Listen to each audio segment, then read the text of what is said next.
Hello, students. I welcome you all to Olive Board. Myself, Advocate Mansi Mittal. I have done BA LLB. Currently, I am practicing at Delhi Courts.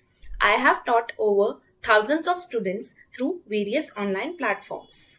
Soon, Olive Board is going to start a new course that is Judiciary Exam Preparation course, and I am going to be one of the faculty of the course. Hopefully, I'll be teaching you all the major subjects of law through live online sessions in which I'll be providing you the proper notes. Also, we'll be discussing case laws plus most important previous year questions. Here, we provide end-to-end preparation to our aspirants so that they can achieve their desired goals. So, I hope to see you at my live sessions. So stay tuned with Olive Board. All the best, students.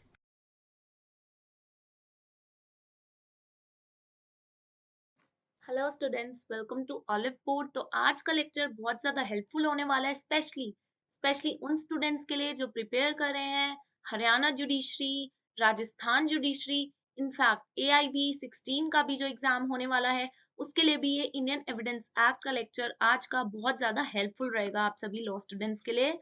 So without wasting any further time start करते हैं आज के lecture को। But उससे पहले I would like to tell you students की sit with your bare act के साथ बैठो और जो भी मैं नोट्स लिखवा रही हूँ इस तरीके से इंडेक्स में उसको लिख लो in one words, right? So sit with your bare acts and लिख लो नोट साइड बाय साइड।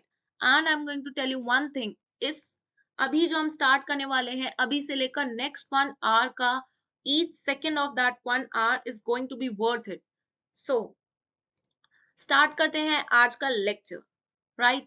तो अगर सबसे पहले हम बात करें इंट्रोडक्शन की ऑफ इंडियन एविडेंस एक्ट, बात करें इंट्रोडक्शन की, तो जैसे कि आईपीसी को ड्राफ्ट करने का सारा क्रेडिट लॉर्ड मैकॉले को जाता है, वैसे ही इंडियन एविडेंस एक्ट को ड्राफ्ट करने का सारा क्रेडिट सर जेम्स स्टीफेंस को जाता है, सर जेम्स स्टीफेंस को जाता है।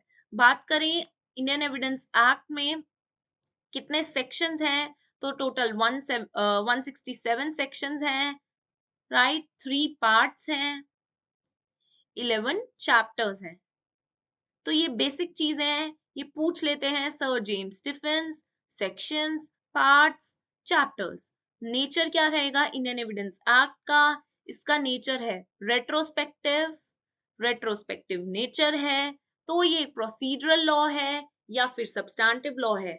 तो ये एक प्रोसीजरल लॉ है, लेकिन इसके अंदर कुछ प्रोविजंस दे रखे हैं लाइक एस्टॉपल, वो सब्सटैंटिव नेचर के हैं, राइट? और आपका इंडियन एविडेंस एक्ट जो है, डियर स्टूडेंट्स इसको लिख लो कि एक लेक्स फोरी लॉ है, लेक्स फोरी लॉ, ठीक है? ये एमसीक्यू में अक्सर क्वेश्चन पूछ लिया जाता है और स्टूडेंट्स को नहीं पता होता, तो ये याद रखो, it is a lex fori law. और एक और क्वेश्चन इंपॉर्टेंट है जो पूछ लेते हैं, क्या इंडियन एविडेंस एक्ट खुद में कंप्लीट एक्ट है? तो हाँ, yes it is a complete act, but it is not exhaustive, not exhaustive, right? I think we are done with the okay, one more question। जैसे कि इंडियन एविडेंस एक्ट आप सबको पता है होल ऑफ इंडिया पे applicable होता है, लेकिन पहले ये जम्मू एंड कश्मीर पे नहीं एप्लीकेबल होता था, लेकिन due to Jammu and Kashmir reorganisation act, Indian evidence act is applicable to whole of India, यानी कि अब से जम्मू एंड कश्मीर पे भी एप्लीकेबल होता है।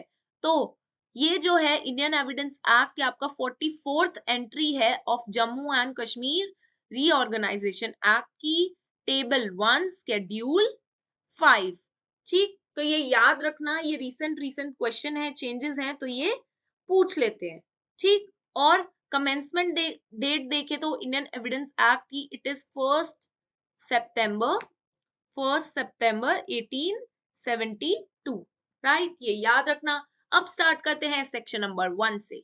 सेक्शन नंबर 1 कहता है short title, extent and commencement. Commencement में आपको ऑलरेडी बता चुकी हूँ, एक्सटेंट के ऊपर भी हम ऑलरेडी डिस्कस कर चुके हैं। एक्सटेंट से रिलेटेड ये आपके क्वेश्चंस है, 44th entry of Jammu and Kashmir reorganisation act, my dear students. अब बात आती है एक्सटेंट की, और क्या एक्सटेंट होता है, कहाँ कहाँ ये अप्लाई नहीं होता, ये तो मैंने आपको बताया कहाँ कहाँ अप्लाई होता है। एक्सटेंट है इसका अब होल ऑफ इंडिया। लेकिन लेकिन सेक्शन 1 में ऐसी भी चीजें दे रखी हैं जहां बता रखा है कि आपका इंडियन एविडेंस एक्ट एप्लीकेबल नहीं होता। तो कौन कौन से एक्ट्स ऐसे हैं, कोर्ट मार्शल पे वैसे अप्लाई होता है, लेकिन कौन कौन से एक्ट्स ऐसे हैं जहां पर ये अप्लाई नहीं होता? Naval discipline naval discipline act, right, आपका navy discipline act, naval discipline act, navy discipline act, ठीक है, आपका एफिडेविट्स पे अप्लाई नहीं होता, आर्बिट्रेटर्स पे अप्लाई नहीं होता, ठीक है, naval discipline, Indian navy discipline act, air force act, affidavit, arbitrator. तो हमेशा नेगेटिव क्वेश्चन ही पूछता है मोस्टली, जहां कहीं भी आपके एमसीक्यू पूछे जाते हैं ये नहीं पूछेगा, सिंपल है क्योंकि कि कहाँ अप्लाई होता है, हमेशा नेगेटिव क्वेश्चन ज्यादा पूछे जाते हैं एमसीक्यू में। तो ये याद रखना, यहाँ यहाँ अप्लाई नहीं होता, naval discipline, navy discipline, air force, arbitrator and affidavit पे अप्लाई नहीं होता। With this we are done with section number 1। Section number 2 पे चले तो ये रिपील्ड है। सेक्शन नंबर 3 पे चले तो इंटरप्रिटेशन क्लॉज, ये डिफाइन बताता है। तो कोर्ट की डिफाइन में आपको क्या याद रखना है कि कोर्ट में आर्बिट्रेटर्स वाली प्रोसीडिंग्स नहीं इंक्लूड होती। उसके बाद आ जाती है फैक्ट। फैक्ट बहुत इंपॉर्टेंट है, पूरा का पूरा इंडियन एविडेंस एक्ट फैक्ट पे ही चल रहा है। तो फैक्ट क्या होता है? कोई भी चीज जिसे हम देख सकते हैं, महसूस कर सकते हैं, या फिर कोई भी हमारी फीलिंग्स वगैरह हो गई, राइट। तो इसके सामने लिख लो anything, state of thing, relation of thing, जिसे हम परसीव कर सकते हैं, अपने सेंसेस से महसूस कर सकते हैं, देख सकते हैं, छू सकते हैं। इनफैक्ट हमारी जो मेंटल कंडीशंस भी होते हैं, हम एंग्री हैं, सैड हैं, कॉन्शियस है, वो भी एक फैक्ट होता है, ठीक है। आई होप फैक्ट सबको समझ आ गया हो। फैक्ट हर वो चीज है जिसे हम देख सकते हैं, जैसे कि मेरे सामने एक लैपटॉप है, ये एक फैक्ट है। मेरे हैंड में एक पेन है, ये एक फैक्ट है। मैं अभी बहुत एक्साइटेड हूँ, ये एक फैक्ट है, ठीक है। तो हर वो चीज जिसे आप देख सकते हो, सुन सकते हो, छू सकते हो, महसूस कर सकते हो, वो एक फैक्ट है। इनफैक्ट साइकोलॉजिकल भी आपकी जो मेंटल कंडीशंस है, कॉन्शियसनेस, सैडनेस, वो भी सारी एक फैक्ट है। आई होप फैक्ट आपको समझ आ गया होगा। इट इज वेरी इंपॉर्टेंट, इसलिए मैंने डिटेल में एक्सप्लेन किया है, ठीक है। अब रेलिवेंट फैक्ट क्या होता है? रेलिवेंट फैक्ट वो होता है, जैसे कनेक्टेड फैक्ट्स इसके सामने लिख लो, कनेक्टेड फैक्ट्स, यानी कि कड़ी से कड़ी जुड़ना। आप क्राइम पेट्रोल देखते होगे तो उसमें आप देखते हो फैक्ट्स कड़ी से कड़ी जुड़ रही हैं, ठीक है, सारे फैक्ट्स आपस में मिल रहे हैं, तो उसे बोलते हैं रेलिवेंट फैक्ट्स। और ये रेलिवेंट फैक्ट्स की कहाँ बात की गई है? सेक्शन 5 से 55 of Indian evidence act relevant facts की ही बात करते हैं, ठीक है। With this we are done with relevant facts. अगली डिफाइन देखी जाए तो वो है facts in issue. Facts in issue मतलब से ही समझ आ रहा है, जो उनसे फैक्ट्स इशू में है, यानी कि एक पर्सन असर्ट कर रहा है, एक पर्सन डिनाई कर रहा है किसी बात को, तो वो इश्यू में आ जाती है, ठीक है। फॉर एग्जाम्पल, ये घर मेरा है, वो कह रहे हैं ये घर मेरा है, तो वो घर किसका है? It is a fact in issue, ठीक है, फैक्ट इन इशू। तो इसके सामने दो वर्ड्स लिख लो, itself and connection, itself and connection. इन दो वर्ड्स को मार्क कर लो इसके डिफाइन में। उसके बाद आ जाती है आपकी डॉक्यूमेंट की बात। डॉक्यूमेंट क्या है? कोई भी चीज जो आपने लिखी हो, कोई भी लेटर, फिगर, मार्क्स को यूज करके। तो इसके सामने आप लिखो लेटर, फिगर्स, मार्क्स, ठीक है। लेटर, फिगर्स, मार्क्स को यूज करके आपने कोई भी चीज अपने लिख के अपने पास रख ली, और आपका इंटेंशन क्या है कि आप उसे फ्यूचर में किसी एविडेंस की तरह यूज करोगे, राइट। और इसके अंदर एक इंपॉर्टेंट केस लॉ भी है जिसका नाम है पुष्पा देवी केस। पुष्पा देवी केस। अब कुछ स्टूडेंट सोच रहे होंगे कि मैम बहुत जल्दी जल्दी बोल रही हैं। तो डियर स्टूडेंट्स, क्योंकि ये रैपिड रिवीजन है और बहुत सारे सेक्शंस हैं, राइट, और ये रिकॉर्डेड वीडियो है तो आप रिफाइन करके फिर से देख सकते हो। नाउ आगे चले तो बात आती है एविडेंस की। एविडेंस दो तरीके से दे सकते हो आप, ओरल एविडेंस, डॉक्यूमेंट्री एविडेंस। जो बोल कर दे रहे हो वो ओरल, जो डॉक्यूमेंट में है वो आपके डॉक्यूमेंट्री एविडेंस। क्वेश्चन ये पूछते हैं क्या एफआईआर एक एविडेंस है? तो हाँ है।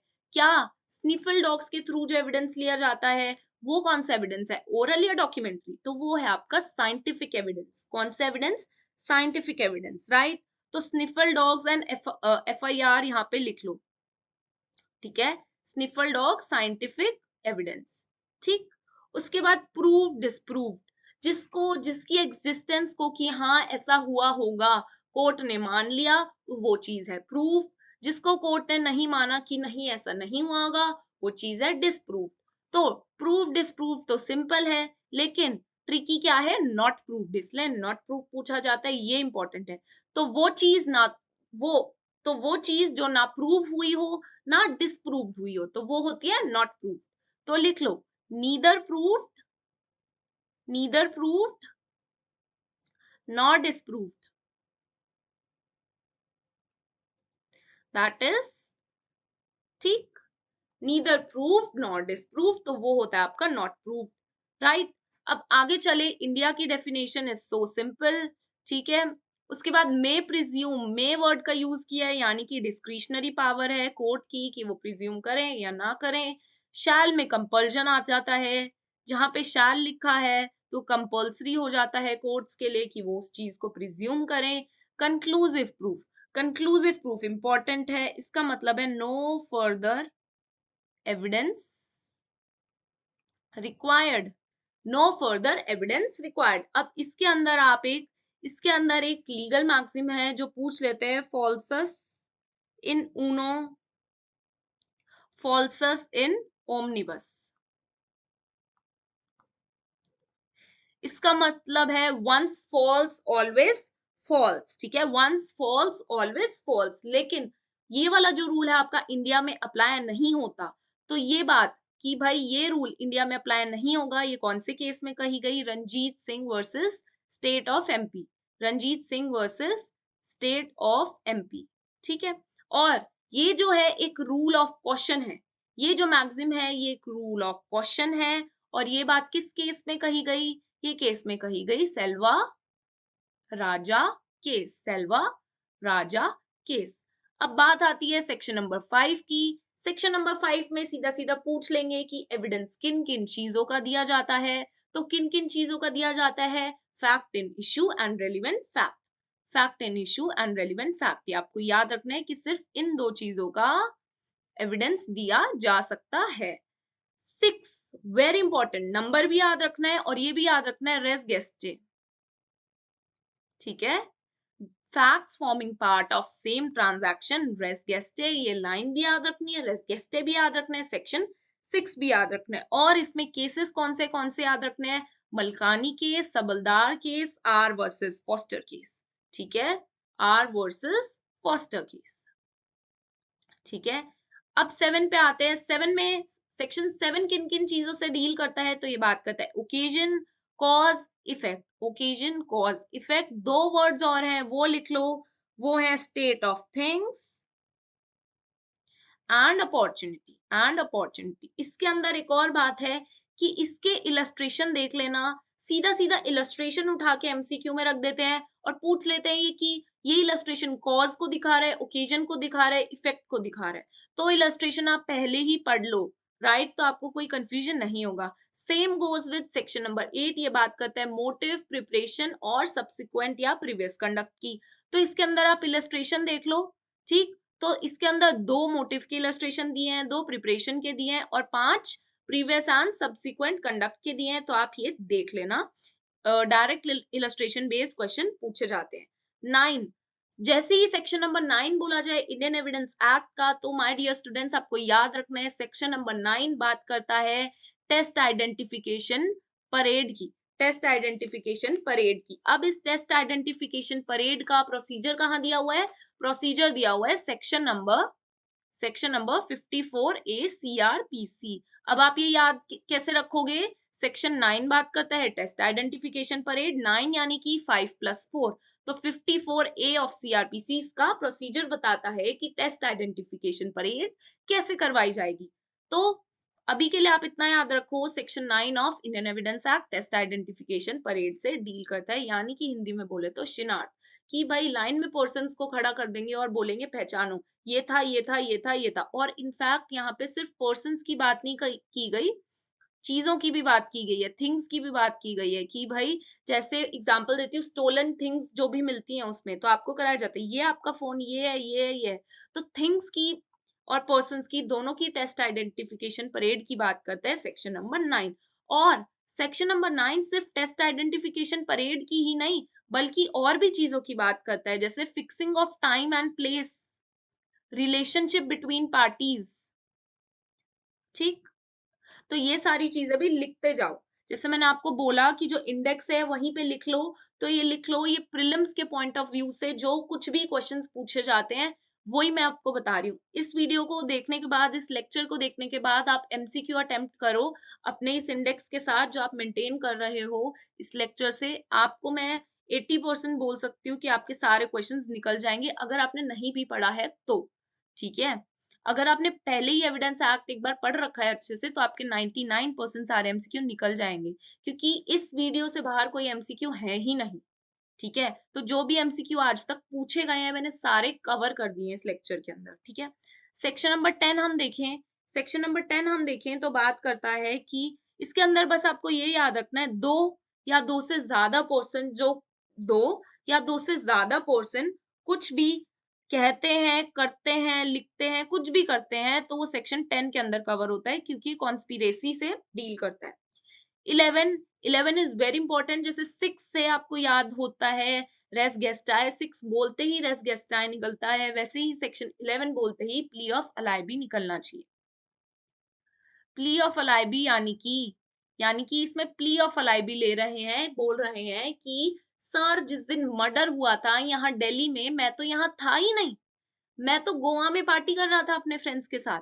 तो प्ली ऑफ अलाइबी होती है ये सेक्शन नंबर 11, सेक्शन नंबर 11। ठीक, उसके बाद बात आती है 12 की। 12 सिर्फ इंडेक्स बेस्ड इंपॉर्टेंट है। 13 में अगर बात करें तो कस्टम, कस्टम आपके कैसे होने चाहिए, इमेमोरियल, इमेमोरियल होने चाहिए, यानी कि बहुत पुराने टाइम से आप उनको प्रैक्टिस कर रहे हो। जो कस्टम होने चाहिए वो रीजनेबल होने चाहिए, वो ऐसे उल्टे सीधे नहीं होने चाहिए। ठीक है, और जो उनकी प्रैक्टिस हो रही है वो विदाउट इंटरप्शन हो रही हो, विदाउट इंटरप्शन हो रही हो काफी लॉन्ग टाइम से। ठीक है, ओके, और रीजनेबल नेचर के होने चाहिए, इमेमोरियल होने चाहिए, प्रैक्टिस विदाउट इंटरप्शन। ठीक, तो यही आपको जो कस्टम्स में आपको याद रखना है। और ये भी पूछ लिया जाता है कि ये जो सेक्शन नंबर 13 के अंदर बात की गई है ये क्वेश्चन ऑफ लॉ है या क्वेश्चन ऑफ फैक्ट है, तो आपको ये याद रखना है it is a mixed question of law and fact. ठीक, उसके बाद आ जाते हैं सेक्शन नंबर 14 पे। तो सेक्शन नंबर 14 किन चीजों की बात करता है, वो फैक्ट्स जो कि दिखाते हैं किसी का state of mind, state of body या बॉडीली फीलिंग। और ये सिर्फ इन तीनों चीजों से डील नहीं कर रहा, और भी बहुत सारी चीजें हैं जो इसके अंदर कवर हो रही हैं। तो ये वर्ड्स आपको याद रखने हैं। क्यों क्यों याद रखने हैं ये मैं अभी बताती हूँ। पहले वर्ड्स लिखो, intention, knowledge, rashness, ill will, good faith and negligence. ठीक, intention, knowledge, rashness, ill will, good faith and negligence. ठीक, अब इसमें ऑड वन आउट पूछ लेते हैं। जो सेक्शन 14 के अंदर आपको वर्ड्स दे रखे होंगे वो तो दिए ही जाएंगे, साथ साथ पूछ लेगा, साथ साथ फॉर एग्जाम्पल एक वर्ड दे देगा बैड बिहेवियर। ठीक, और पूछ लेगा कि सेक्शन 14 इनमें से किन वर्ड्स की बात नहीं करता। तो you have to tick bad behaviour, या फिर चारों ही गलत गलत शब्द दे देगा, उसमें से बोलेगा सेक्शन 14 किसकी बात करता है। तो इन सब में से आपको वर्ड्स पता होंगे तभी तो आप अटेंड कर पाओगे ना इस तरीके का क्वेश्चन। तो 14 में ना इस सारे के सारे वर्ड याद रखना। ठीक है, अब बात और 14 के अंदर जो इलस्ट्रेशंस है ये भी इंपॉर्टेंट है, इलस्ट्रेशन बेस्ड क्वेश्चन डायरेक्ट आ जाता है, ये याद रखना। बात करें 15 की, तो 15 के अंदर आपको केसेस याद रखने, emperor versus Panchudas, bride in bathtub case, by और R versus Smith, R versus Smith. ठीक है, तो ये केस लॉ है, आपको याद रखना है। सेक्शन नंबर 16 आपको याद रखना है, सेक्शन 32 सब सेक्शन 2, इसके साथ जेलअप करके आपको ये पढ़ना है। उसके बाद आ जाता है एडमिशंस। ठीक है, एडमिशंस, एडमिशन आप कैसे कैसे कर सकते हो, आप एडमिशन आप कैसे कर सकते हो, ओरल हो सकता है, डॉक्यूमेंट्री हो सकता है, इलेक्ट्रॉनिक हो सकता है। कौन कौन सी पार्टीज एडमिशन कर सकती हैं, ठीक है, उनका एजेंट कर सकता है, कोई रिप्रेजेंटेटिव करेक्टर का जिनका सब्जेक्ट मैटर में इंटरेस्ट हो या फिर इंटरेस्ट डिराइव हुआ हो। तो ये चारों चीजें आपको याद रखनी है, ठीक है। उसके बाद बात की जाए 19 की, तो इसके अंदर आपको इलस्ट्रेशन देख लेने हैं, इलस्ट्रेशन बेस्ड क्वेश्चन इसके डायरेक्ट आ जाते हैं। उसके बाद अगर हम आते हैं सेक्शन नंबर 23 पे, तो पूछ लेते हैं सिविल केसेस से रिलेटेड कौन से सेक्शन में की गई है बात, तो 23 में की गई है। 24, अगर 24 पढ़ रहे हो तो ये आप 28 के साथ पढ़ोगे कि भाई कोई भी कन्फेशन, यहां से आपका कन्फेशन स्टार्ट हो जाता है, ठीक है, 24 से एडमिशन आपको ऊपर था। तो 24 कहता है कि भाई कोई भी कन्फेशन आपका लिया गया है इंड्यूसमेंट में, थ्रेट में, प्रॉमिस में, तो वो कन्फेशन इररेलेवेंट है, एडमिसिबल वो नहीं होता। 25 कहता है कोई भी कन्फेशन अगर आपने किसी पुलिस ऑफिसर को दिया है तो वो कन्फेशन एडमिसिबल नहीं होगा, उसे प्रूफ नहीं किया जा सकता आपके अगेंस्ट। 26 कहता है कि आपने अगर पुलिस कस्टडी में दिया है तो भी वो कन्फेशन किसी काम का नहीं है, ठीक है। अब 28 पे आते हैं। 28 जैसे कि मैंने आपको 24 में बताया था कि कोई भी कन्फेशन आप इंड्यूसमेंट, थ्रेट, प्रॉमिस से दे रहे हो तो वो सारा कन्फेशन इररेलेवेंट होता है। लेकिन एक बार आपके ऊपर से वो इंड्यूसमेंट, थ्रेट, प्रॉमिस का इफेक्ट हट गया और उसके बाद आप वो कन्फेशन दे रहे हो तो वो रेलिवेंट हो जाता है और फिर वो प्रूफ कर सकते हैं आपके अगेंस्ट, ठीक है। ओके, नाउ अब बात करें सेक्शन नंबर 31 की, तो ये पूछ लेते हैं क्या एडमिशन ऑपरेट कर सकते हैं एज एन एस्टोपल, तो हाँ, admission can be operated as estoppel, यानी कि एक बार जो एडमिशन दे दिया वो दे दिया, बार बार आप पलट नहीं सकते, आप पे एस्टोपल लग जाएगा। तो admission can operate as an estoppel, ये कहा गया है 31 में। नाउ 32 वेरी इंपॉर्टेंट, जो आपको सारे लॉ स्कूल्स में बोला हो गया होगा 32, अब तक तो आपको याद हो गया होगा, डाइंग डिक्लेरेशन, डाइंग डिक्लेरेशन, ठीक है, लॉन्ग क्वेश्चन जरूर आता था लॉ एग्जाम्स में। तो मैं बता दूं 32 सिर्फ डेथ की बात नहीं कर रहा, ये बहुत सारी चीजों की बात कर रहा है। पहली डेथ, ऑब्वियसली डाइंग डिक्लेरेशन जो आपको पता ही है। दूसरी बात उन लोगों की कर रहा है जो कि इनकेपेबल है। तीसरी बात उन लोगों की कर रहा है जो कैन नॉट बी फाउंड। चौथी बात उन लोगों की कर रहा है जिनको बुलाना अनरीजनेबल टू कॉल, ठीक है। तो उन चारों लोगों की बात कर रहा है, ठीक है। तो उन चारों पर्सन्स का जो जो भी स्टेटमेंट होगा वो रेलिवेंट हो जाएगा, जो भी लास्ट स्टेटमेंट दिया होगा उस पर्सन ने जिसकी डेथ हो गई है, इनकेपेबल है, या जो मिल नहीं रहा उससे पहले स्टेटमेंट दिया होगा, या फिर अनरीजनेबल टू कॉल, इन सारे लोगों का जो स्टेटमेंट है वो रेलिवेंट हो जाता है अंडर सेक्शन नंबर 32। और ये जो इसके सबसेक्शन दिए हुए हैं ना, इनको याद रखना। ये ना डायरेक्टली ऐसे पूछ लेता है कि बिजनेस की बात कहाँ की हुई है, तो सबसेक्शन 2 यू हैव टू टिक। तो ये नंबर आपको बहुत इंपॉर्टेंट हो जाते हैं, इसमें आपको ये याद रखने हैं, ठीक है। उसके बाद 33, 34, 35, 36 ये सारे जो है ना, ये इंडेक्स बेस्ड है, बस ऊपर ऊपर से इसे रीड कर लेना, इतना इनमें कुछ इन डिटेल पढ़ने की नीड नहीं है। बात आती है आपकी 40 की, तो 40 हमारा सस्ता रेस जुडिकाटा है इंडियन एविडेंस एक्ट का, ठीक है। अगर ये पूछ लिया जाए कि रेस जुडिकाटा से मिलता जुलता हमारे इंडियन एविडेंस एक्ट में कौन सा सेक्शन है, then your answer will be section number 40, right. उसके बाद बात आती है 41 की। 41 के अंदर जो भी जजमेंट दी जाती है वो है judgement in rem. Judgement in rem यानी कि सिर्फ आपके अगेंस्ट नहीं है, वो जजमेंट पूरी दुनिया के अगेंस्ट है, क्योंकि इसके अंदर अगर आपको लिखो पहले words, will, admiralty, matrimonial, insolvency, ठीक है। फॉर एग्जाम्पल आपको इंसॉल्वेंट डिक्लेयर किया जाता है तो सिर्फ आपके लिए नहीं है वो जजमेंट, पूरी दुनिया के लिए जजमेंट इन रेम है, पूरे वर्ल्ड के अगेंस्ट चेतावनी है, ठीक है, कि ये पर्सन इंसॉल्वेंट है। तो 41 है जजमेंट इन रेम, और क्या क्या वर्ड आपको लिखने हैं, will, admiralty, matrimonial and insolvency, right. उसके बाद 42 की अगर हम बात करें तो इसमें लिखो कि अगर ये पब्लिक नेचर का होता है, जजमेंट वगैरह, ऑर्डर, डिक्रीज वगैरह, तो ये नॉट कंक्लूसिव प्रूफ, ठीक।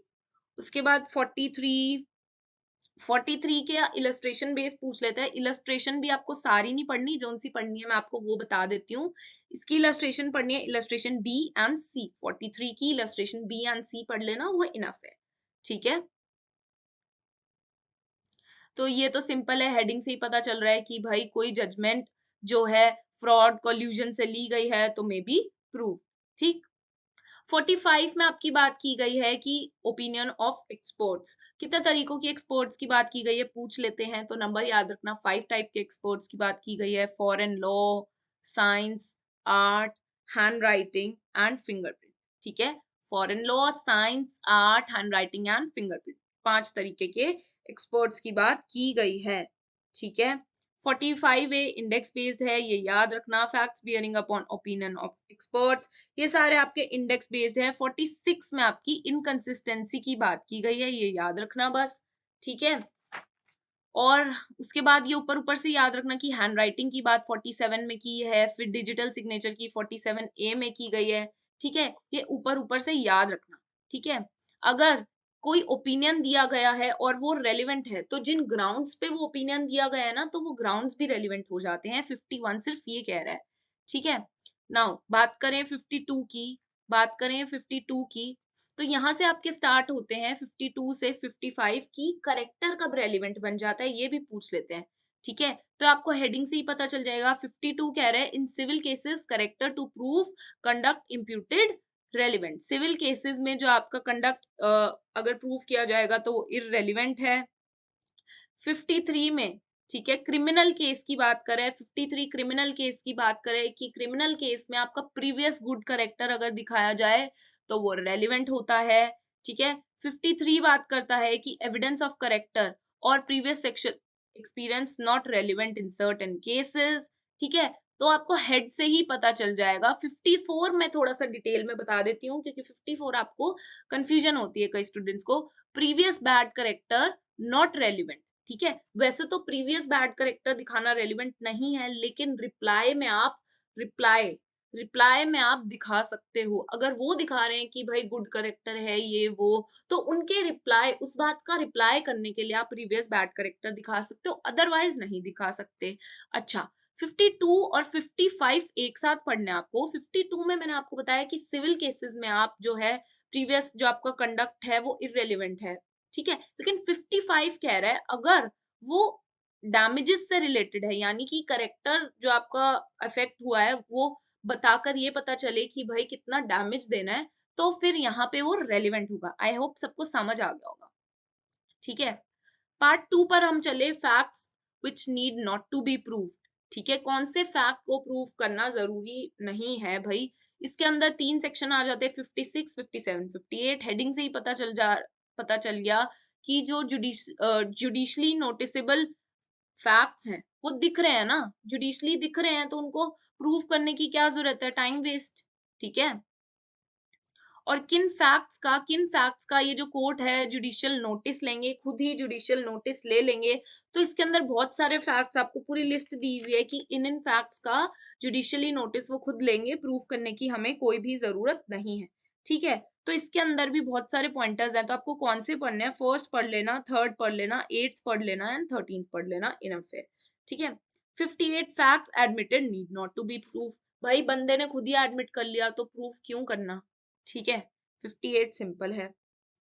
ठीक है, जुडिशियल एडमिशन। ठीक है, फिर आपका आ जाता है 59 ओरल एविडेंस। ठीक है, ओरल एविडेंस आप किन किन चीजों का दे सकते हो, सब चीजों का दे सकते हो, लेकिन डॉक्यूमेंट का, किसी डॉक्यूमेंट का या इलेक्ट्रॉनिक रिकॉर्ड का ओरल एविडेंस आप नहीं दे सकते।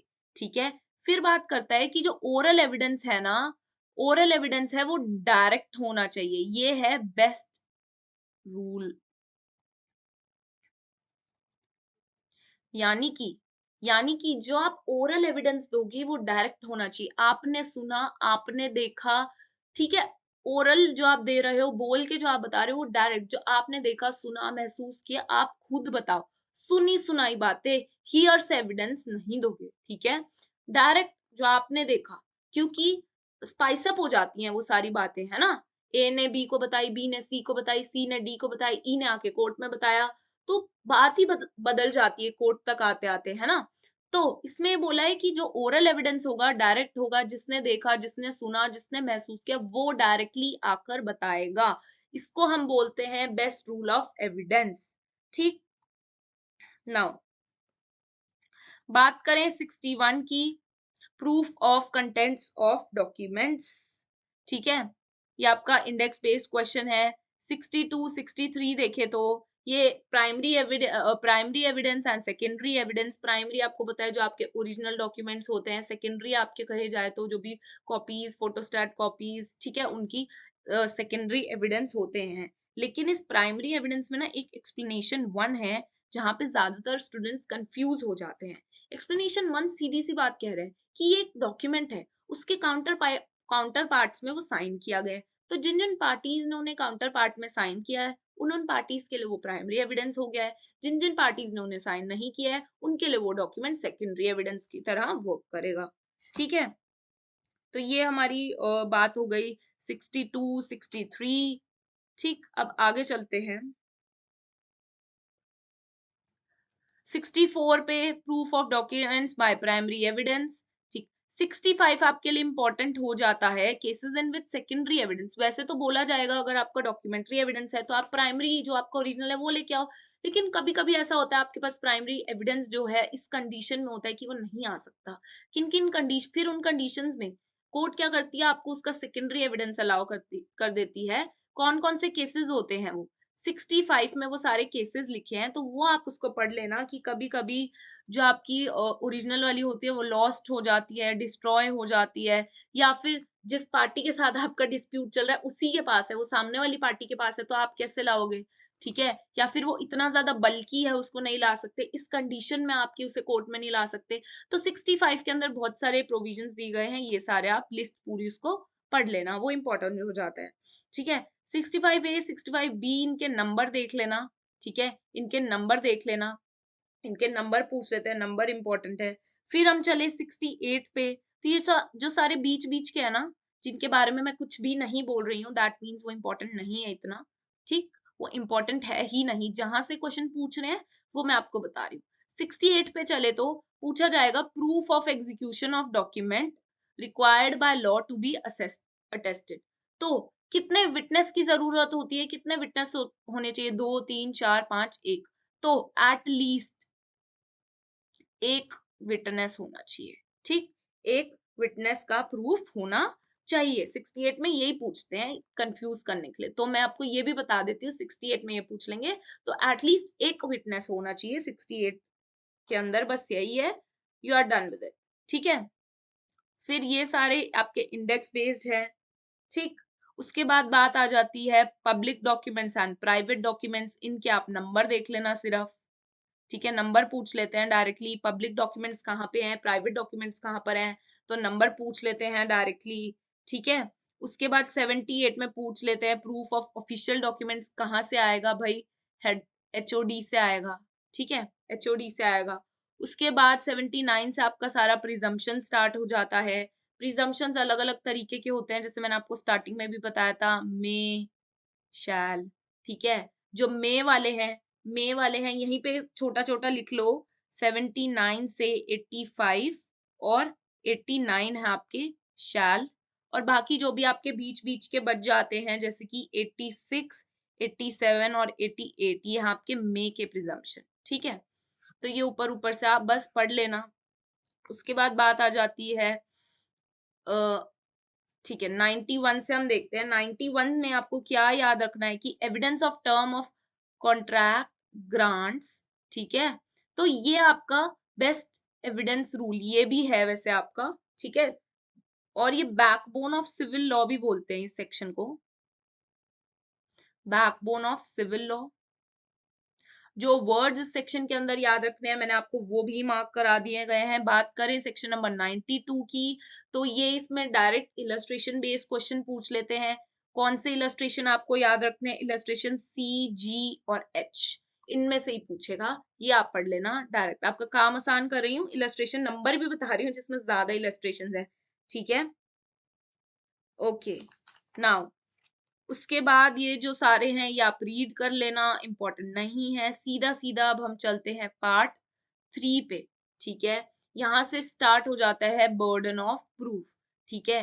तो 101 बर्डन ऑफ प्रूफ किस पे होता है? जो पर्सन किसी फैक्ट के होने का असर्ट कर रहा है वही प्रूफ करेगा। यानी कि एग्जांपल देती हूँ, कोई कह रहा है कि सलमान खान मेरा दोस्त है, तो वही बंदा प्रूफ करेगा। जो बंदा कुछ चीज कह रहा है, बर्डन ऑफ प्रूफ उस पे या उस फैक्ट को प्रूफ करने का, ठीक है। अब आपसे सीधा सीधा इतना आसान सवाल है, ये तो पूछेगा नहीं, आपसे पूछेगा कि ओनस कहाँ पे दिया गया है।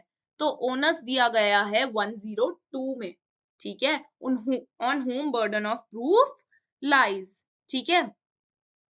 तो इलस्ट्रेशन नंबर ए देख लेना। ओनस का मतलब होता है कि बर्डन ऑफ प्रूफ वैसे तो इन जनरल, जैसे मैंने आपको 101 में बताया, उसी पर्सन पे होता है जो असर्ट कर रहा है उस फैक्ट को, ठीक है, जो कह रहा है इस फैक्ट को। लेकिन 102 में कभी कभी ऐसा होता है कि जो बर्डन ऑफ प्रूफ है वो शिफ्ट हो जाता है सामने वाली पार्टी पे, ठीक है। तो इसका इलस्ट्रेशन ए देख लेना, ठीक है। तो आपका 102 का निकल जाएगा आराम से। 103 में भी आपको इलस्ट्रेशन ए देखना है, ठीक है। फिर सीधी सीधी बात आ जाती है आपकी, आगे चलते हैं 105 पे। अगर आपने मेरे आईपीसी के लेक्चर्स फॉलो किए होंगे, ऑलिव बोर्ड ऐप पे मैं पढ़ा चुकी हूँ आईपीसी का चैप्टर जनरल एक्सेप्शंस। तो अगर आप जनरल एक्सेप्शंस की कैटेगरी में फॉल कर रहे हो, तो आपके ऊपर है बर्डन ऑफ प्रूफ कि आप प्रूफ करोगे कि आप जनरल एक्सेप्शंस में फॉल कर रहे हो, ठीक है। 106 107 बात करता है लाइफ की, 108 बात करता है डेथ की, ठीक है। यानी कि अगर पिछले 30 सालों में किसी पर्सन के बारे में सुना गया है, देखा गया है या कुछ भी, तो माना जाएगा कि वो जिंदा है। अगर आप कह रहे हो कि वो जिंदा नहीं है, तो बर्डन ऑफ प्रूफ आप पे है, ठीक है। 108 बात करता है डेथ की। अगर किसी पर्सन के बारे में पिछले 7 सालों में ना सुना गया है, ना कुछ उसको देखा गया है, तो हम मान लेंगे, हम प्रिज्यूम कर लेंगे कि वो आदमी मर चुका है, वो पर्सन की डेथ हो चुकी है। लेकिन अगर आप कह रहे हो कि वो अलाइव है, तो बर्डन ऑफ प्रूफ आप पे लाई करता है, आप प्रूफ करोगे कि वो पर्सन अलाइव है, ठीक है। 106 के अंदर एक लीगल मैक्सिम है, रेस इप्सा लिकेटा, एक रेस इस्पा लिक्विटर, ठीक। ये याद रखो, ये लीगल मैक्सिम सिर्फ 106 में यही पूछा जाएगा, ठीक है। आफ्टर दिस हमने कहाँ तक किया? 109 जो कि डेथ की बात कर रहा है। 109 पे आ जाते हैं, burden of proof to a relationship. ये partners, landlord, tenant, principal and agent के रिलेशनशिप की बात कर रहे हैं। बर्डन ऑफ प्रूफ उस पे है who affirms it, who affirms it. Burden of proof as to ownership, यानी कि जिस पर्सन के पास पोजेशन है उस पे नहीं, जिस पर्सन के पास पोजेशन नहीं है उस पे आ जाता है burden of proof ownership proof करने का।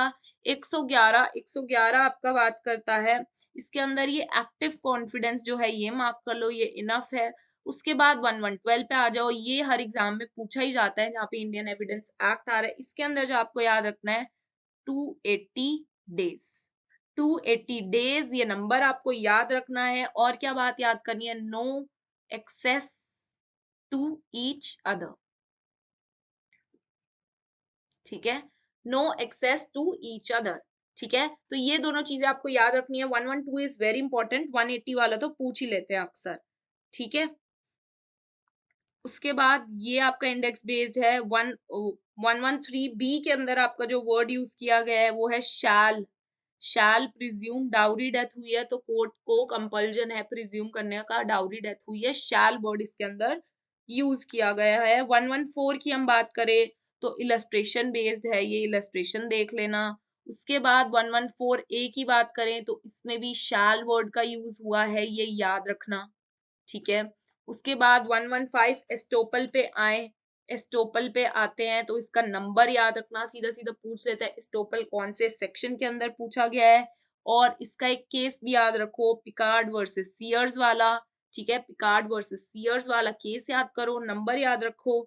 और सिविल एक्शन यहाँ पे लिख लो, सिविल एक्शन, ठीक। नाउ 115 के लिए इतना इनफ है, प्रीलिम्स में इतना ही पूछता है, ठीक है। उसके बाद आ जाते हैं नेक्स्ट चैप्टर पे, 118 हु मे टेस्टिफाई। 119 इसका पहले नाम था डम्ब विटनेस, लेकिन अब इसको बोलते हैं witness unable to communicate verbally, ठीक है। और अगर कोई ऐसा विटनेस जो कम्युनिकेट नहीं कर सकते वर्बली, आप सोच रहोगे वो वर्बल तो बता नहीं रहे, लिख कर बता रहे होंगे या इशारों से बता रहे होंगे, तो उनका एविडेंस कौन सा होगा? डॉक्यूमेंट्री होगा शायद। स्टूडेंट्स कंफ्यूज हो जाते हैं, नहीं, लेकिन इनका जो एविडेंस माना जाएगा ना, बोल नहीं सकते पर इनका ओरल एविडेंस ही माना जाएगा, ठीक है, राइट। उसके बाद 123 पर अगर आए, 123 पे आप एक लीगल मैक्सिम लिख लो, सैलस पॉपली सुप्रीमा लेक्स, ठीक। 123 यू आर डन विद 123, सिर्फ ये लीगल मैक्सिम है जो पूछा जाता है। उसके बाद 124 ऑफिशियल कम्युनिकेशंस, 125 126 ये मैजिस्ट्रेट की बात कर रहा है, ये एडवोकेट एंड इनके क्लाइंट्स की बात कर रहा है कि वो प्रोटेक्टेड है प्रोफेशनल कम्युनिकेशंस, राइट। तो ये डायरेक्टली पूछ लेता है, ये इंपॉर्टेंट है। 126 प्रोफेशनल कम्युनिकेशंस की बात कहाँ की गई है? 126 में की गई है, ठीक है। 132 पे आ जाते हैं अब। 132 ऊपर से पढ़ लो। 133 अकम्प्लिस का सेक्शन नंबर पूछ लेगा। अकम्प्लिस कौन होता है? जो partner in crime, partner in crime को आपका अकम्प्लिस बोलते हैं। अच्छा, 134 से क्वेश्चन पूछता है नंबर ऑफ विटनेस कितने हो सकते हैं? तो इनफाइनाइट हो सकते हैं, अनलिमिटेड हो सकते हैं। कोई फिक्स्ड नंबर नहीं है कि भाई कितने विटनेस होंगे, ये कोई फिक्स नहीं बता रखा, अनलिमिटेड हो सकते हैं। 134 में आपको ये याद रखना है और ये पूछ लेते हैं, ये इंपॉर्टेंट है। जो मैं आपको बोल रही हूँ ना इंपॉर्टेंट है, उसके आगे स्टार लगा लो, ठीक है। उसके बाद चैप्टर नंबर 10 पर आ जाते हैं। चैप्टर नंबर 10 कहता है of the examination of witness, right now. Okay, बात करें चैप्टर नंबर 10 की, तो इसके अंदर सबसे पहले तो आप केस लॉ लिखो। इसके अंदर सबसे पहले आप केस लॉ लिखो, नीलम कटरा केस, ठीक, 2003 का केस है। इसके अंदर दिल्ली हाई कोर्ट ने इशू की थी guidelines for the protection of witness, ठीक है। Delhi high court issued guidelines for the protection of witness, ठीक है। और वीडियो कॉन्फ्रेंसिंग के थ्रू क्या विटनेस की एग्जामिनेशन हो सकती है? हाँ, बिल्कुल हो सकती है, इट वॉज परमिसेबल, ठीक है, ये लिख लो। अब बात करें 135 की, order of production and examination of witness, तो डिस्क्रिशन होती है इसमें, डिस्क्रिशन ऑफ द जज, ठीक है।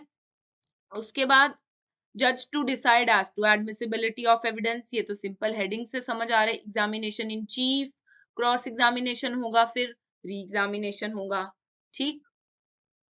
यानी कि पहले आप खुद के विटनेस से आप क्वेश्चनिंग करोगे, फिर सामने वाला एडवोकेट उससे करेगा, और फिर अगर कोई न्यू फैक्ट्स हैं तो फिर से आप अपने ही खुद से अपने ही एविडेंस से री एग्जामिनेशन कर सकते हो, ठीक है। उसके बाद बात आ जाती है 138 just index based question। 139 cross examination of person call to produce a document, यानी कि जो पर्सन सिर्फ और सिर्फ डॉक्यूमेंट प्रोड्यूस करने के लिए आया था, डॉक्यूमेंट लेकर आया था, आप उसका क्रॉस एग्जामिनेशन नहीं कर सकते हो, नो नहीं कर सकते। वो पर्सन तो सिर्फ डॉक्यूमेंट लेके आया था, ये थोड़ी आप उसी का क्रॉस एग्जामिनेशन करने बैठ जाओ, नो, ठीक है, उसका आप नहीं कर सकते। No cross examination can be done of a person who was called to produce a document before the court, ठीक है। उसके बाद 141 सीधा डायरेक्टली पूछ लिया जाता है कि लीडिंग क्वेश्चन कौन से सेक्शन में पूछे गए हैं? 141 में। लीडिंग क्वेश्चन होते क्या है? लीडिंग क्वेश्चन वो होते हैं जिन क्वेश्चन में खुद ही उनका जवाब छुपा होता है, ठीक है। कि भाई आप खुद ही बोल रहे हो, क्या आपका नाम राजू है? हाँ। क्या आप यहाँ रहते हो? हाँ। क्या आपने उस दिन ये ऑफेंस होते हुए देखा जहाँ पे मुकेश ए को मारा था? हाँ। तो आपने खुद ही सारे जवाब दे दिए। जो विटनेस है वो तो सिर्फ हाँ या ना बोल रहा है। तो ऐसे लीडिंग क्वेश्चन होते हैं, वो आप नहीं पूछ सकते। कब नहीं पूछ सकते? कब नहीं पूछ सकते, when they must not be asked, तो आप उसको examination in cheap and re examination में नहीं पूछ सकते, examination in cheap and re exam में नहीं पूछ सकते। क्यों? क्योंकि re examination and examination chief में खुद का एडवोकेट खुद के विटनेस से ही पूछ रहा होता है, तो वो खुद ही उसका आंसर बता रहा है लीडिंग क्वेश्चन में, तो आप नहीं पूछ सकते एग्जामिनेशन इन चीफ में और री एग्जामिनेशन में। लेकिन आप लीडिंग क्वेश्चन कब पूछ सकते हो? तो आप क्रॉस एग्जामिनेशन में पूछ सकते हो, क्योंकि क्रॉस एग्जामिनेशन में तो सामने वाला वकील होता है। ठीक है, नाउ ठीक, इसके बाद आ जाते हैं 145 पे। ठीक, ये सिर्फ आप हेडिंग बेस्ड है, इसको पढ़ लो सिर्फ ऊपर ऊपर से, राइट। उसके बाद आ जाते हैं 149 पे, ये इलस्ट्रेशन बेस्ड है, ये इसकी इलस्ट्रेशन आ जाती है। कौन कौन सी इलस्ट्रेशन आ जाती है वो भी बता देती हूँ। इलस्ट्रेशन ए एंड सी पढ़ लेना, आपका 149 हो गया है। ठीक है, और 151 पे आ जाते हैं, इनडिसेंट एंड स्कैंडलस क्वेश्चन क्या पूछ सकते हैं? तो कोर्ट मे फॉरबिड लिखा है इसके अंदर। ठीक है, मे फॉरबिड लिखा है इसके अंदर। ठीक है, कि कोर्ट की मर्जी है, कर भी सकती है, आपको रोक भी सकती है, नहीं भी रोकेगी। लेकिन 152 में जो वर्ड यूज किया है वो है शैल फॉरबिड। ठीक है, जो क्वेश्चंस इंसल्ट कर रहे हो या अनॉय कर रहे हैं उनको शैल फॉरबिड करेगा ही कोर्ट। ठीक है, शैल फॉरबिड। स्पेलिंग्स गलत हो जाए तो प्लीज फॉरगिव मी, क्योंकि ये स्पीड रिवीजन है और जल्दी जल्दी के चक्कर में, और वैसे भी ये डिजिटल पेन है तो स्लिप हो जाता है। ठीक, नाउ ओके, नाउ 154 पे चले तो हॉस्टाइल विटनेस की बात कर रहा है ये, हॉस्टाइल विटनेस की बात कर रहा है। अगर आपसे पूछ ले हॉस्टाइल विटनेस की बात 154 में की गई है। ठीक है, 154 में की गई है। उसके बाद 159 आपका आ जाता है इंपॉर्टेंट, अगर देखा जाए तो 159 रिफ्रेशिंग मेमोरी, सीधा नंबर पूछ लेते हैं इसका। रिफ्रेशिंग मेमोरी कहाँ दिया गया है? 159 में दिया गया है। और कौन सी पार्टी रिफ्रेश कर सकती है मेमोरी को? ठीक है, बोथ द पार्टीज। अगर एक पार्टी देख रही है कोई डॉक्यूमेंट अपनी मेमोरी रिफ्रेश करने के लिए, तो दूसरी पार्टी भी डिमांड कर सकती है, रिक्वेस्ट कर सकती है। तो बोथ पार्टीज, और इसका नंबर याद रखना 159। ठीक है, उसके बाद ये सारे आपके इंडेक्स बेस्ड है। ठीक है, 164 आप पढ़ लेना, using as evidence of document production of which was refused on notice, यानी कि जब उस पार्टी को नोटिस दिया गया था कि आप वो डॉक्यूमेंट जो है प्रोड्यूस करो, जब तो वो अपने अलग ही एटीट्यूड में थी, हमें नहीं करनी, और थोड़े दिनों बाद वो वही वाला डॉक्यूमेंट प्रोड्यूस करें, तो आप अब नहीं कर सकते भाई ऐसा। ठीक है, अब आप जब करोगे जब आपको सामने वाली पार्टी जो है वो अलाउ करेगी, या तो उसे कोई प्रॉब्लम नहीं है तो। ठीक है, अब कर नहीं सकते आप उसे, पहले तो आप एटीट्यूड में थे, क्यों थे भाई? जब आपको पहले नोटिस भी दिया गया वो डॉक्यूमेंट लेके आओ। ठीक है, तो इसके सामने लिख लो नॉट नाउ। 154 याद रखो, जजेस पावर टू पुट क्वेश्चन और अदर और ऑर्डर प्रोडक्शन।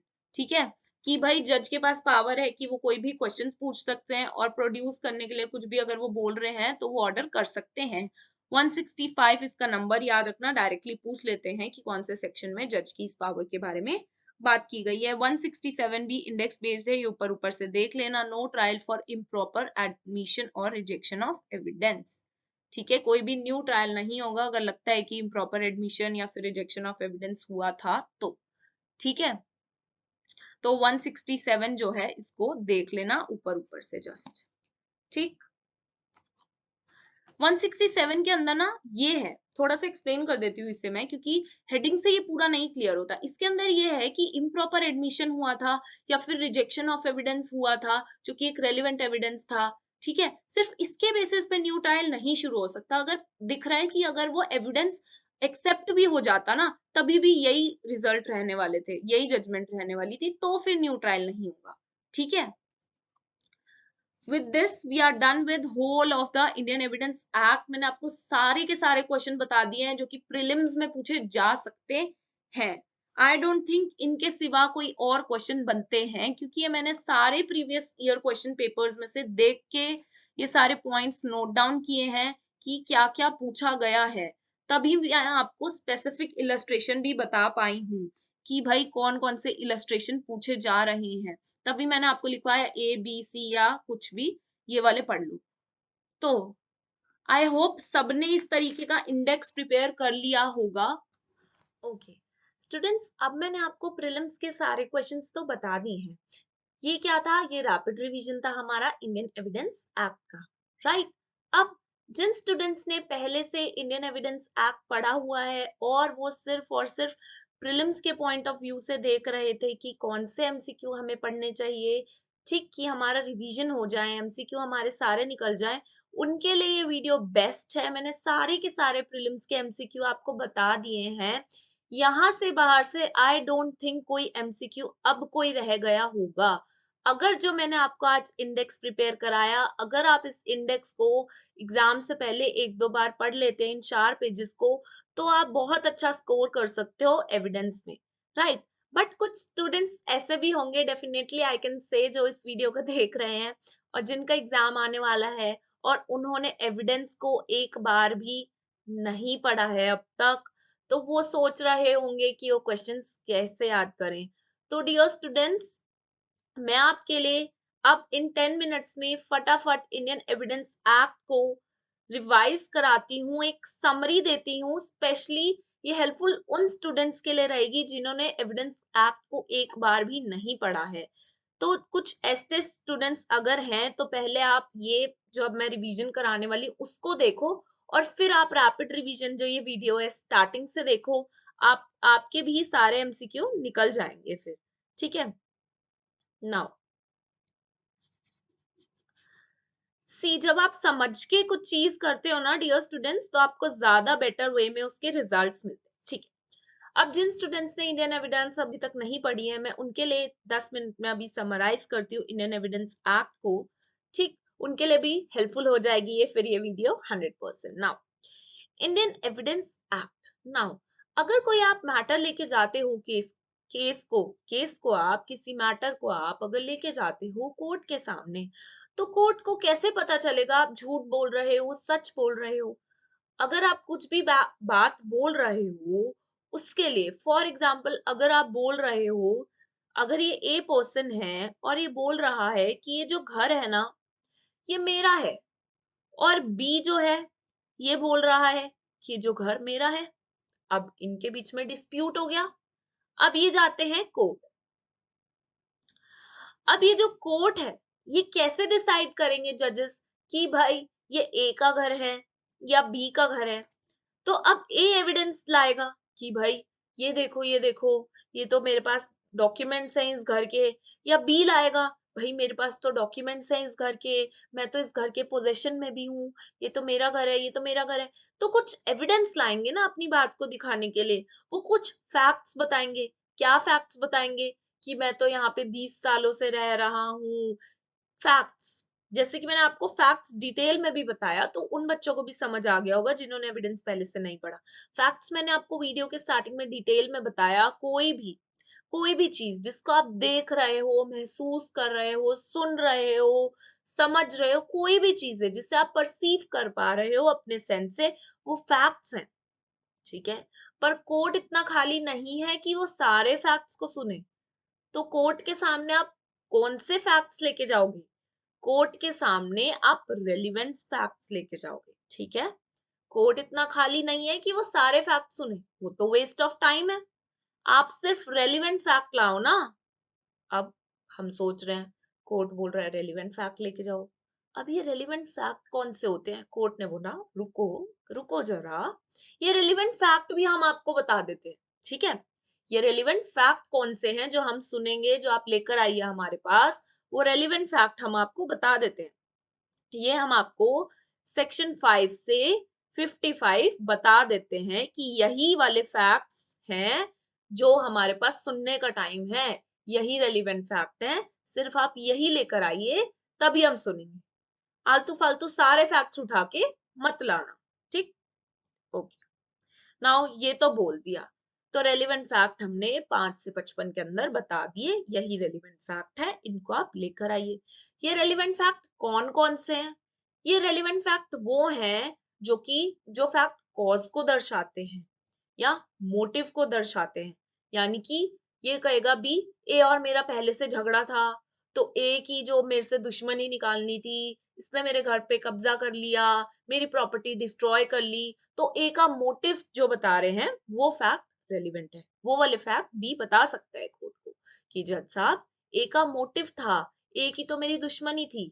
ठीक है, ठीक है। तो जो फैक्ट्स मोटिव दिखाएं, यानी कि जो भी फैक्ट्स 5 से 55 के अंदर बताए गए हैं, जो भी फैक्ट 5 से 55 के अंदर बताए गए हैं वो सारे रेलिवेंट है।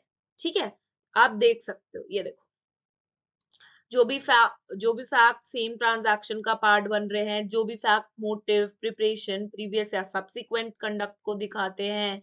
आपकी टेस्ट आइडेंटिफिकेशन परेड भी एक एविडेंस है कि जज साहब शिनार्थ हुआ था, 10 लोग खड़े थे, उसमें से इस आदमी ने इस आदमी को पहचान लिया। ठीक है, या फिर कॉन्स्पिरेसी की गई। ठीक है, या फिर प्ली ऑफ अलाइबी। ठीक, या फिर कस्टम्स। ठीक है, तो 5 से 55 के अंदर जो भी चीजें बताई गई ये सारी रेलिवेंट फैक्ट्स हैं। ये आप कोर्ट में लेके जाइए, किसी ने कोई एडमिशन किया, कोई कन्फेशन किया, लेकिन जो कन्फेशन है ना, अगर आपने पुलिस को किया या फिर पुलिस कस्टडी में किया तो फिर वो इररेलेवेंट हो जाता है, फिर वो किसी काम का नहीं रहता कन्फेशन। क्योंकि हो सकता है पुलिस ने डरा के धमका के आपको कन्फेशन कराया हो, तो भाई जो भी इसके अंदर लिख दिया, ऑलरेडी हमको बता दिया कि भाई जो कन्फेशन है पुलिस को या पुलिस कस्टडी में किया गया है वो इररेलेवेंट है, उसको आपके प्रूफ अगेंस्ट नहीं किया जाएगा। ठीक, ये बात हमने सीधा सीधा बता दी। ठीक है, अभी तक आप क्या समझे कि एविडेंस है। एविडेंस जो कोर्ट है उनको कोई सपने तो नहीं आएंगे कौन सा ए सच बोल रहा है, बी सच बोल रहा है। तो जजमेंट अगर हमें कोई देनी है तो भाई अपने अपने एविडेंस लाओ। ए तुम अपनी बातें हमें बताओ, बी तुम अपनी बातें हमें बताओ, अपने अपने एविडेंस दो, साक्ष्य दो अपने अपने, जिससे हम कोई जजमेंट दे सके, जिससे कोर्ट की हेल्प हो सके। ठीक है, तो कोर्ट बोलता है कि अपने अपने फैक्ट्स लाओ, एविडेंस लाओ। अब कोर्ट बोलता है तुम एविडेंस के तौर पे हर कोई आलतू फालतू फैक्ट नहीं बता सकते, हमारे पास खाली टाइम नहीं है वेस्ट करने का, तुम सिर्फ रेलिवेंट फैक्ट लाओ। अब ए और बी ने सोचा रेलिवेंट फैक्ट कौन से होते हैं, कोर्ट ने बोला रुको जरा, शांति रखो, हम तुम्हारी हेल्प करते हैं, हम तुम्हें बता देते हैं ये रेलिवेंट फैक्ट है, अगर ये तुम्हारे पास है सिर्फ तभी हमारे पास लाओ, अदरवाइज मत लाओ। ठीक है, तो 5 से 55 के अंदर पूरी लिस्ट दे दी गई कि ये रेलिवेंट फैक्ट है, अगर ये है तो लाओ, हम सुनेंगे। ठीक, इतनी बात क्लियर। ठीक है, 5 से 55 क्या है ये मैंने आपको ऑलरेडी पहले बता दी गए हैं। ठीक, आई होप तब आपको क्लियर हो गए होंगे। ठीक है, अब ये जो है ना, अब ये जो है ए और बी के बीच में डिस्प्यूट है, ये एक दूसरे का करेक्टर ला रहे हैं बीच में। जज साहब इसका पिछला करेक्टर देखो, इसका तो बैड करेक्टर है पहले से, देखो ये तो ऐसी हरकतें कर रहा है, तो क्या आप इस करेक्टर को बीच में ला सकते हो? तो ये 52 से 55 में बता रखा है कि जो है आप सिविल केसेस में करेक्टर को नहीं ला सकते बीच में, ये इररेलेवेंट है।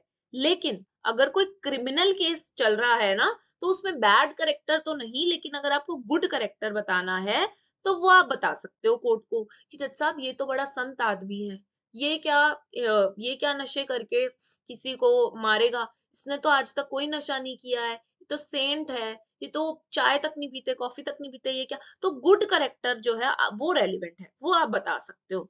ठीक है, अब जैसे कि मैंने आपको बताया सिविल केस में आप करेक्टर नहीं बता सकते, क्रिमिनल केस में गुड बता सकते हो, लेकिन इसका भी एक एक्सेप्शन है, सिविल केसेस में आप अगर ये डिसाइड कर रहा है कोर्ट करेक्टर को देखते हुए कि कितना करेक्टर हार्म हुआ है, कितना डैमेजेस देने चाहिए, तब करेक्टर को देखा जा सकता है। ठीक है, अब हर एक जो फैक्ट है, आपने कोई फैक्ट तो बताया कोर्ट को, रेलिवेंट फैक्ट बताया, अब वो जो बता दिया आपने, आपने जो फैक्ट बताया उसको आप प्रूफ भी तो करोगे, सच बोल रहे हो झूठ बोल रहे हो, तो उस फैक्ट को आप कैसे प्रूफ करोगे? या तो ओरली कोई एविडेंस देके प्रूफ करोगे, या डॉक्यूमेंट्री कोई एविडेंस देके प्रूफ करोगे, या इलेक्ट्रॉनिक कोई एविडेंस देके प्रूफ करोगे, है ना। या तो ओरली बोल के बताओगे ये हुआ, या डॉक्यूमेंट दिखाओगे ये देखो घर के कागज, या इलेक्ट्रॉनिक कोई वीडियो वगैरह कुछ भी आप दिखाओगे। ठीक है, अब बात आती है कि हर एक फैक्ट को प्रूफ करने की जरूरत नहीं है। ठीक है, जो हम हमें खुद ही दिख रहा है, जो जिसको खुद ही दिख रहा है, जो फैक्टर्स खुद ही दिख रहे हैं उनको आप प्रूफ क्या करोगे? या फिर जो सामने वाली पार्टी ने खुद ही एडमिशन कर लिया तो आप क्यों प्रूफ कर रहे हो? क्यों टाइम खराब कर रहे हो? उन्हीं रेलिवेंट फैक्ट्स को आप प्रूफ करो ना, जिनको प्रूफ करने की जरूरत है। जो सबको दिख रहा है, सारी दुनिया को दिख रहा है कि वही हुआ है, उसको प्रूफ करने की क्या जरूरत? उनको जुडिशियली नोटिसेबल है जो चीजें, उनको हम अपने आप देख लेंगे। तो 56, 57, 58 में बता रखा है कि जिन फैक्ट्स को जो दिख ही रहे हैं जजेस को, उनको प्रूफ करने की जरूरत नहीं है। अब आप जो एविडेंस दे रहे हो 3 तरीके से ही दोगे। अब आप कोर्ट के सामने एविडेंस लेके जा रहे हो तो बोल के बताओगे, "जज साहब ये हुआ, मैंने ये देखा कि ये ना सी ए को मार रहा था, मैंने देखा, इसने चाकू से मारा।" तो ये बोला है कि ओरल एविडेंस जो दे रहा है वो डायरेक्ट होना चाहिए, क्योंकि एक से दूसरे बंदे पे जाता है, मिर्च मसाला लगता है, ये उसको बताता है, वो उसको बताता है ना? तो डायरेक्ट बताओगे ओरल दे रहे हो तो। डॉक्यूमेंट दे रहे हो तो डॉक्यूमेंट दिखाओगे, ओरिजिनल दे रहे हो तो उसको प्राइमरी एविडेंस कह दिया। उसी डॉक्यूमेंट का आप फोटोकॉपी या दूसरी फोटोकॉपी दे रहे हो तो उसको सेकेंडरी कह दिया। कहा गया कि अगर डॉक्यूमेंट दिखा के एविडेंस दे रहे हो तो तुम प्राइमरी ही दोगे, ओरिजिनल ही दोगे। लेकिन जो आपका ओरिजिनल है ऐसी हालत में, यानी कि जो प्राइमरी एविडेंस है ऐसी हालत में है कि वो कोर्ट में नहीं लाया जा सकता, कोई बात नहीं, सेकेंडरी दिखा दो, जो उसकी कॉपी वॉपी है, फोटो स्टेट वगैरह दिखा दो। ठीक है, सिंपल सी बात इसमें यही कही गई। ठीक है, अब कोई पब्लिक डॉक्यूमेंट्स है, यानी कि ऐसे डॉक्यूमेंट्स हैं जो सिर्फ सारे जो पब्लिक के हैं उसके हैं, सिर्फ अगर उनको ए उठा के ले आएगा, अगर कोई डॉक्यूमेंट है वो पब्लिक डॉक्यूमेंट है, ए उठा के ले आएगा और उसकी जरूरत ई एफ जी एच को भी है, तो क्या होगा? ये तो गलत हो जाएगा। तो जो पब्लिक डॉक्यूमेंट है ना वो ओरिजिनल किसी को नहीं मिलेगा, और उसका जो अटेस्टेड कॉपी है वो मिल जाएगा ए को। तो ये कहा गया पब्लिक डॉक्यूमेंट के केस में। ठीक है, ओके। नाउ अब जो एविडेंस दिया जा रहा है या जो भी आप बात बोल रहे हो, उसका बर्डन ऑफ प्रूफ किस पे है? प्रूफ करने का बर्डन किस पे है भाई? जनरल रूल 101 के अंदर तो यही है कि भाई जो बोल रहा है, जो कोई बात बोल रहा है, फैक्ट बोल रहा है, वो वही प्रूफ करेगा। यानी कि कोई बोल रहा है सलमान खान मेरा रिश्तेदार है, सलमान खान मेरा दोस्त है, अब तुम बोल रहे हो सलमान खान मेरा दोस्त है, तो तुम पे ही बर्डन आता है ये चीज प्रूफ करने का। तो जो जो भी पर्सन जो कोई चीज बोल रहा है, तो वो चीज वो ही पर्सन प्रूफ करेगा। ठीक है, तो ठीक, इसके अंदर मैंने आपको बर्डन ऑफ प्रूफ बहुत सारे बताए। ठीक है, ये मैंने आपको इन डेप्थ बता दिए पहले ही। ठीक, ये क्या होता है। ठीक, नाउ 112 मैंने आपको बताया, ये काफी ज्यादा इंपॉर्टेंट है, ये मैं आपको ऑलरेडी बता चुकी हूँ। एस्टोपल क्या होता है? एस्टोपल ज्यादा डिटेल में नहीं पूछता, नंबर पूछेगा। एस्टोपल का नेचर है, सिविल नेचर है इसका। एस्टोपल यानी कि आपने जो एक बार कह दिया कर दिया वो हो गया, बस बार बार पलट नहीं सकते आप। एडमिशन आपने कुछ कर दिया, ठीक है, बस पलट नहीं सकते आप एक बार। ठीक, इतना याद रखना है। अब विटनेस के तौर पे कौन कौन आ सकता है? ठीक है, ये बताया गया हमें आगे कि विटनेस के तौर पे कौन कौन आ सकता है। ठीक है, ओके, ये हमें बताया गया। अब जो विटनेस आए हैं, जो विटनेस आए हैं, जो गवाह आए हैं, उनका क्या होगा, उनसे पहले कैसे क्या प्रोसीजर रहेगा? तो examination in chief, cross examination, re examination. ठीक, एग्जामिनेशन इन चीफ कैसे? जैसे ए है और बी है, बी अपना गवाह लाया है, पहले बी का वकील अपने गवाह से ही क्वेश्चनिंग करेगा, ये हो गया chief in examination in chief. अब ए का वकील बी के गवाह से क्रॉस एग्जामिन करेगा, वो हो गया क्रॉस एग्जामिनेशन। अब ए ने कुछ ऐसे सवाल पूछ लिए जिनसे फिर से बी अपने ही गवाह से कुछ पूछना चाहता है, वो हो गया री एग्जामिनेशन। इनका ऑर्डर भी ऐसे ही रहता है, पहले बी अपने खुद के गवाह से पूछता है, फिर ए इससे पूछता है, फिर बी दोबारा इससे पूछना चाहे तो पूछ सकता है। ठीक है, उसके बाद मैंने आपको बताया लीडिंग क्वेश्चन क्या होता है। लीडिंग क्वेश्चन ये होते हैं कि अब गवाह से तो आप क्वेश्चन पूछ रहे हो, और क्वेश्चन आप कैसे पूछ रहे हो? सबसे पहले तो ये होता है ना कि मैंने अपना गवाह बुलाया तो मैं ही पूछूंगी एग्जामिनेशन चीफ। चीफ करते हुए मैं उससे क्वेश्चन ही ऐसे पूछ रही हूँ, ऐसे क्वेश्चन जिनमें खुद में ही आंसर है। तुम्हारा नाम राजू है, अब मैंने खुद ही बता दिया ना उसे, तुम्हारा नाम राजू है। मेरे को पूछना चाहिए था तुम्हारा नाम क्या है? क्या तुम्हारा नाम राजू है, हाँ या ना, यस या नो वाले जो क्वेश्चन होते हैं ना अक्सर, ये लीडिंग क्वेश्चन होता है। लीडिंग क्वेश्चन यानी कि ऐसे मैं सवाल ही ऐसे पूछ रही हूँ कि मैं अपने सवाल के अंदर ही उसे जवाब दे रही हूँ उसकी हेल्प के लिए, तो मैं ऐसे क्वेश्चन नहीं पूछ सकती examination in cheap and re examination के में। क्यों? क्योंकि मैं खुद के गवाह से ही कर रही हूँ। लेकिन सामने वाली पार्टी चाहे तो पूछ सकती है, क्योंकि वो तो अपोजिट पार्टी है ना, वो क्यों बताएगी हमारे को, हमारे पर्सन को सवाल के जवाब, है ना? तो ये बात याद रखनी है। अब कुछ ऐसे क्वेश्चन भी होते हैं, स्कैंडलस क्वेश्चन, इनडिसेंट क्वेश्चन, जिसमें कोर्ट प्रोहिबिट कर सकता है सामने वाली पार्टी को, ठीक है। लेकिन ये जो रेप ऑफेंसेस होते हैं उसके अंदर आप जो अनोइंग और इंसल्टिंग क्वेश्चन है वो नहीं पूछ सकते, उसमें कोर्ट को प्रोहिबिट करना ही पड़ेगा, शैल प्रोहिबिट लिखा है, ठीक है। और जज के पास पावर है कि भाई जज चाहे तो वो चाहे तो उस पार्टी को बोल सकता है ये डॉक्यूमेंट लाओ, या कुछ भी क्वेश्चन अगर जज करना चाहे तो जज के पास पावर है, ठीक है। अब पूरा ट्रायल होने के बाद अगर ये लग रहा है कि प्रॉपरली एविडेंस नहीं लिया गया, या कोई एविडेंस जो है फैक्ट एविडेंस जो है रेलिवेंट था उसको रिजेक्ट कर दिया गया, तो क्या पूरा ट्रायल दोबारा चलाया जाएगा? नहीं। हम देखेंगे कि भाई जोन सा एविडेंस रिजेक्ट किया गया है या फिर जो इम्प्रॉपर एडमिशन हुआ है, अगर वो प्रॉपर भी हो जाता, अगर उसे एक्सेप्ट भी कर लेते, तो क्या जो हमने अभी जजमेंट दिया है वो चेंज होता? अगर होता तो ठीक है, हम नया ट्रायल कर लेंगे। पर हम ये देख रहे हैं कि भाई उस एविडेंस को अगर हम एक्सेप्ट भी कर लेते, अगर वो प्रोसीजर प्रॉपर भी हुआ होता, तो हमारा जजमेंट यही होता, है ना। तो हम दोबारा से नया ट्रायल नहीं करें, यही जजमेंट आने वाली थी, ठीक है। आई होप तो अब सबको, जिन बच्चों ने एविडेंस नहीं भी करा था, इस लेक्चर के बाद उन्हें आइडिया हो गया है। अब अगर आपके पास एग्जाम में कम टाइम भी है तो इस लेक्चर को देखो, एक बार दो बार, ठीक है, बस 1 आवर का ही है, तो आप प्रिपेयर हो जाओगे अपने एग्जाम के लिए, ठीक। सारे के सारे एमसीक्यू मैंने कवर कर दिए हैं इस लेक्चर के अंदर, और समराइज भी कर दिया है आपको कि इंडियन एविडेंस एक्ट होता क्या है, ठीक है। With this we are done with today's lecture. I hope सभी के लिए ये लेक्चर बहुत ज्यादा हेल्पफुल रहा होगा। इसी तरीके से सारे सब्जेक्ट्स की रैपिड रिवीजन आने वाली है, ठीक है। Now let's meet in the next lecture students. Thank you for attending this lecture.